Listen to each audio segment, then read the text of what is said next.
bem-vindos ao 6º episódio do nosso IECast, um espaço dedicado a explorar o mundo da inovação. Esse podcast é resultado de uma parceria entre o IECast e a Secretaria de Passo Fundo, através da Secretaria de Inovação. Olá, Bruna. Olá, Getúlio. Hoje temos um convidado muito especial, Bruna. O Getúlio é forasteiro, ele não é daqui de Passo Fundo. O professor Getúlio é o coordenador aqui da região Produção e Norte do programa Inova RS. O professor Getúlio também é um intraempreendedor junto ao governo federal, no cargo de professor de docente no Instituto Federal Farroupilha, lá do campus de Frederico Westphalen. Ele é um educador, um pesquisador, um extensionista em assuntos voltados à agricultura, à educação e à inovação. O professor Getúlio também tem participado muito, Bruna, como mentor e palestrante, sendo membro de comunidades e iniciativas voltadas à educação empreendedora, à inovação e à criatividade. Seja muito bem-vindo, professor Getúlio, ao nosso IECast. E já responde uma pergunta para nós que não estava no roteiro. O que é um intraempreendedor? Muito bem, bom dia, muito obrigado pelo convite em participar aqui do IECast, por meio também da Secretaria de Inovação de Passo Fundo, Bárbara e Bruna, muito obrigado por esse momento. Bom, o que é ser um intraempreendedor, né? Muitas vezes as pessoas pensam, você tem que empreender, mas o que é empreender? É montar um negócio? Né? É o que isso? Mas você pode ser intraempreendedor também? Bom, nessa jornada de aprendizagem da minha vida voltada à inovação e empreendedorismo, em algumas das palestras que eu já participei ao longo da minha vida, veio essa questão, né? Seja intraempreendedor, faça melhor, empreenda no CNPJ, mesmo sendo um CNPJ de outro. Então, eu me julgo intraempreendedor nesse sentido. Eu busco trazer para minhas práticas educacionais, em especial, processos voltados à educação empreendedora, ferramentas, metodologias que se aplicam na inovação, na extensão, na pesquisa, para dentro da sala de aula. Então, eu acredito que empreendendo dessa forma, eu tenho um crescimento profissional, né, também me conectando ao mercado, porque trago metodologias de mercado. Então, estou empreendendo no CNPJ do governo federal, na forma de um docente. Né? É dessa forma que eu consigo me ver hoje nesse cenário educacional. Nossa, excelente. Tu viu, Bruna, que a gente pode empreender, trazer empreendedorismo para todos os ambientes que a gente está. Não preciso empreender sendo eu o dono do meu próprio negócio, né? Isso quebra muito o paradigma que a gente tem de empreendedorismo. Então, a gente pode trazer inovação, novas práticas para dentro do ambiente que a gente está, inclusive numa escola, né? Às vezes a gente nem imagina que pode trazer tantos meios. Exatamente. Para complementar, já que estamos nesse papo muito bom, descontraído, mas de processo de inovação, de construção, de troca de saberes, né? É importante que a escola, Instituto Federal, a universidade, elas são formadores de recursos humanos para a vida, uma formação integral. Mas é dentro desse espaço que a gente pode explorar essa área do conhecimento que muitas vezes depois o estudante está formado, né? O que ele vai fazer?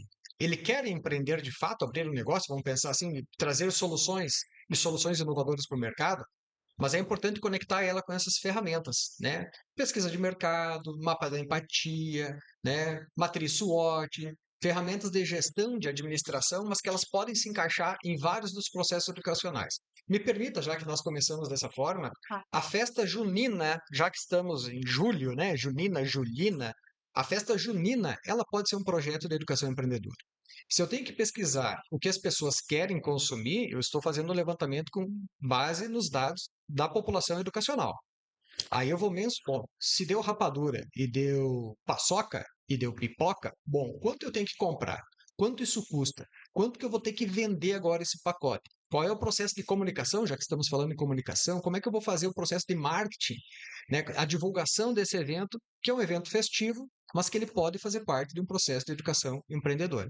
Se utilizando também ferramentas de inovação, ou seja, eu vou até a base e escutar o que ela quer. Eu não faço algo e depois, não vendeu. Sim, mas você não escutou o teu público consumidor. Acho que isso no processo de inovação e de inovação aberta em especial, né? Testar, validar, deu certo, o que a população quer, qual é a dor. Eu acho que a gente pode explorar isso nos mais diversos espaços da escola no momento formativo.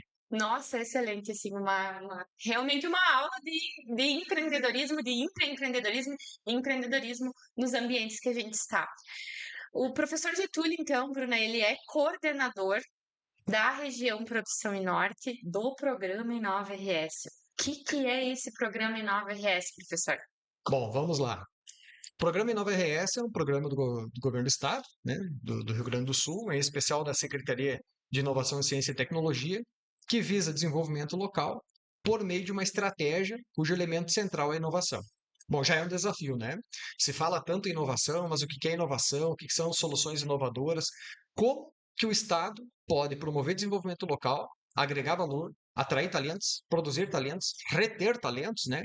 E ao mesmo tempo desenvolver o seu estado. Então, esse é o programa do governo do estado, o Inova RS, que ele tem a intenção de até 2030 colocar o estado do Rio Grande do Sul no mapa global de inovação, né? Acredito que estamos trilhando essa jornada, né? Temos alguns eventos que já consolidam o estado do Rio Grande do Sul como um evento que atrai inovação, e aí nós temos o famoso South Summit, né? Um evento que congrega pessoas do estado, de todas as regiões do estado, do país e de países de outros países que vêm aqui também participar desse programa, né? Mas é interessante entender também como que o programa Inova ele se opera, né? Como é que ele se faz, né? Ah, é um programa que está publicado num decreto, numa portaria, mas como que ele funciona isso na prática? Na prática ele depende de pessoas, né? De conexões, de networking. Eu acredito que estamos nesse momento de falar de inovação e muito se fala hoje, né? Nos mais diversos ambientes que a gente vai, mas é importante lembrar que dentro do processo de inovação a gente fala em quádrupla hélice, né? Então é importante que as instituições se conectem, né? Temos aí a academia no sentido de instituições de ensino e de pesquisa, né? Temos o governo, Secretaria de Inovação, temos as empresas e temos a organização da sociedade civil. Então hoje, apesar de ter o conceito de tríplice hélice, quádrupla hélice, quíntupla hélice, mas o que se vive hoje é essa necessidade de networking, de conexão, para que a gente identifique quais são as demandas, os desafios da nossa localidade de Passo Fundo, da região Produção e Norte, do estado do Rio Grande do Sul. Então, o Inova ele traz essa metodologia, digamos, de trabalho, que é colocar esses diferentes entes em conexão. Mas só não em conexão, né? É aí que vem uma questão importante. Como que eu me conecto com o ecossistema, né? Você falou ali no início, na minha mini build, que eu faço parte de comunidades voltadas à educação empreendedora, inovação e empreendedorismo. É uma necessidade que eu vejo de me conectar com essas comunidades para tentar entender quais são as demandas da região. E, aliás, de que forma eu posso contribuir, como Getúlio, como educador, como extensionista, como pesquisador, junto ao programa Inova RS. E aí, avançando um pouco nessa organização do Inova, hoje o Estado é dividido em 8 regiões, 8 ecossistemas regionais de inovação. Então, ele não só separa com 8 blocos, ele já dá um nome nesse bloco que é para as pessoas perceberem o potencial que ele tem. Esse é o meu entendimento, né? São ecossistemas regionais de inovação. Bom, e aí a gente precisa trabalhar isso, e é essa jornada que estamos vivendo como coordenador do programa Inova RS, junto com outros colegas nessa região. Então, temos 8 ecossistemas. Tá, só isso?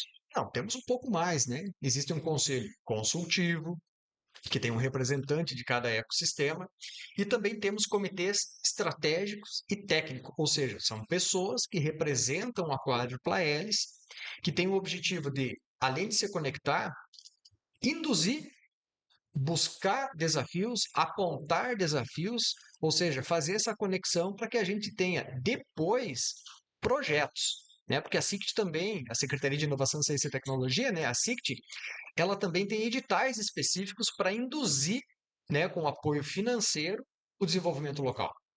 Né? Quem sabe um dia tenhamos fundos de investimento voltados à inovação, como já existe em alguns lugares, né? Mas nesse momento, então, há os editais. Para os editais fomentarem projetos, essas demandas precisam ser identificadas. Então, na organização dos comitês, na organização da mesa do Inova, que também tem uma em cada ecossistema, é onde se discute, se levanta, se propõe, e pelo menos esse é o desejo esperado, né? E para fazer isso também acontecer, né, também temos os gestores de inovação e tecnologia, né, Bárbara? Você foi uma gestora de inovação e tecnologia e trabalhou durante o programa Inova RS numa temporada e hoje assume a Secretaria de Inovação, também trabalhando a questão da inovação não só em Passo Fundo, né, mas nos municípios que ela acaba irradiando Transborda, né? essa energia, né? Não tem como a gente ficar restrito nessa caixinha, ainda mais quando se fala em ecossistema, caixinha que eu digo Passo Fundo, né? Não tem como ficar restrito aos limites, né? É uma comunicação, como você falou, transborda, né? A gente acaba também atraindo olhares dos municípios que estão próximos de nós ou que estão na nossa região. Se torna um case, né? Sim. É importante deixar claro que não tem uma Secretaria de Inovação, Ciência e Tecnologia em cada município, né? Então, o Passo Fundo também acaba irradiando, mostrando, estimulando essa pasta para os novos governantes, para os próximos municípios, que agora temos eleição, né? Então, será criada uma Secretaria de Inovação? Então, eu acredito que o programa Inova também tenciona isso, né? Como que isso pode avançar. Com certeza, o programa Inova RS ele veio para trazer um aculturamento com relação à inovação local, porque antes a gente via a inovação só nos grandes centros, né? Porto Alegre era a nossa referência aqui no estado, a região metropolitana, né? Quando se falava em inovação, Tecnopuc, o Instituto Caldeira, era tudo centralizado lá, né? E aqui muitas coisas estavam já acontecendo. Passo Fundo, eu sempre digo, tem um histórico, a região tem um histórico de inovação, mas que passava por passava a ser tímida, né? Ou movimentos isolados. O Inova RS ele vem para congregar tudo isso e eu acho que com certeza os movimentos de inovação que a gente vê nos municípios dentro do estado do Rio Grande do Sul estão muito impulsionados e muito contaminados positivamente pelo programa Inova RS, né? Isso estimulou muita coisa. É importante, antes de passar para o próximo bloco, complementar assim, como falamos, né, tem os gestores de inovação. Aqui na região nós temos 3, assim como cada um dos ecossistemas, né, e tem os coordenadores dos comitês estratégico e técnico. Hoje, professores Eduardo e professor Sandro, respectivamente coordenadores do comitê estratégico e técnico, e as gestoras de inovação, que também muitas vezes acabam alterando, né, algumas assumem novos postos, mas hoje a Ana Júlia, a Janaína, a Sueli são as nossas gestoras de inovação, e para quem está escutando esse IECast, também pode fazer conexão depois com as próprias pessoas desse episódio para fazer contato com essas pessoas. É importante se conectar, né? Então, quem que está fazendo isso? Hoje, as gestoras de inovação assumem um papel importante nesse processo. E damos sequência ao nosso assunto. Professora, eu queria te perguntar quais que são os principais projetos que estão sendo desenvolvidos dentro da nossa região no Inova RS. Perfeito. Tivemos um primeiro ciclo de projetos apoiados, temos editais regulares. Então, hoje, já tivemos um projeto Inovação da Saúde Pública, né? Foi importante. Importante ressaltar antes disso, por que saúde pública aqui, né? Porque a área do agronegócio e da saúde são as áreas prioritárias identificadas para o ecossistema regional de inovação, produção e norte, que podem ser similares em outras regiões também, mas aqui o agronegócio e a saúde foram identificados lá no início dessa jornada, né? Acho que foi em 2019, 2020, quando nasceu os primeiros trabalhos do Inova, essas foram as duas áreas. Então, os projetos também estão associados a isso, né? Então, inovação da saúde pública, Agrotec Norte, Inovação e Tecnologia, conectando e prototipando soluções para as pequenas propriedades rurais, um outro projeto. Amônia verde, hidrogênio e carbono zero no controle de micotoxinas. Tratamento de reuso sustentável de águas em processos produtivos e industriais em sistema de separação por membranas, ou seja, projetos voltados ao agro e à saúde, alguns já encerrados, outros em desenvolvimento, assim como o Big Push para a Sustentabilidade, que também é um projeto que visa constituir uma unidade de referência para pesquisas em áreas que estão voltadas à sustentabilidade. Então, são diversos projetos que já foram apoiados ou estão em desenvolvimento nesse momento. E é importante as pessoas estarem atentas, né? Há recurso público hoje para fomentar esses projetos voltados à inovação para essas duas áreas. E, professor, qual que é o próximo passo do Inova RS? Muito bem. O programa Inova RS, pelas palavras da secretária de Inovação, Ciência e Tecnologia, Simone Stipp, ele continua, né? É um programa que está dando certo e ele é formado por ciclos, né? Então, o programa, ele é mais amplo e existem alguns ciclos que a gente correlaciona com alguns projetos que, por exemplo, fomentam as gestoras de inovação por meio de bolsas e outros recursos para viabilizar essas tarefas operacionais do dia a dia e estratégicas, obviamente, que são muito importantes. Qual é o próximo ciclo? Qual é a nossa próxima jornada do programa Inova RS? Estamos encerrando um projeto agora de 2 anos de consolidação, de implementação do programa Inova e vamos iniciar um novo ciclo onde está assegurado pela SICT e pela FAPERGS o fomento de mais 2 anos de desenvolvimento desse projeto. Isso é muito importante, porque muitas vezes não é um projeto de 2 anos que a gente pensa 24 meses, isso é suficiente. Não. Se a gente quer resultados duradouros, a gente precisa da constância. Eu não vou lembrar agora de quem é essa frase, né? Mas o segredo do sucesso é a constância do propósito. Então, acho que é importante que esses programas continuem para que se consolidem futuramente e a gente tenha de fato, até 2030, né? Essa possibilidade, esse desejo de tornar de fato o Rio Grande do Sul estar lá no mapa global da inovação e se comparar a outras potências mundiais na área. E já estamos no caminho, certamente, né? O programa Inova RS é um guarda-chuva que encaminhou outros projetos, né, em áreas específicas e que hoje cada vez mais ganha uma robustez na inovação do Estado, né, no Estado sendo referência realmente em inovação. Nós temos um caminho longo, por quê? Porque quando se fala em inovação, não é a curto prazo. A gente pode até ter resultados a curto prazo, a gente tem que ter alguns resultados a curto prazo, mas nós temos que pensar na ambidestria, né? Nós temos que pensar que também precisamos planejar o futuro e entender que se faz inovação e que a inovação vai trazer resultados realmente significativos a um território ao longo prazo, mas com constância. Acho que essa é a palavra do dia, né? Agradecemos muito pela sua presença, professora, por ter disponibilizado seu tempo. Bárbara, obrigada por estar aqui. Gostaria de convidar também vocês, que são nossos ouvintes, para estar acompanhando nós pelas redes sociais, no @ie_Passo Fundo.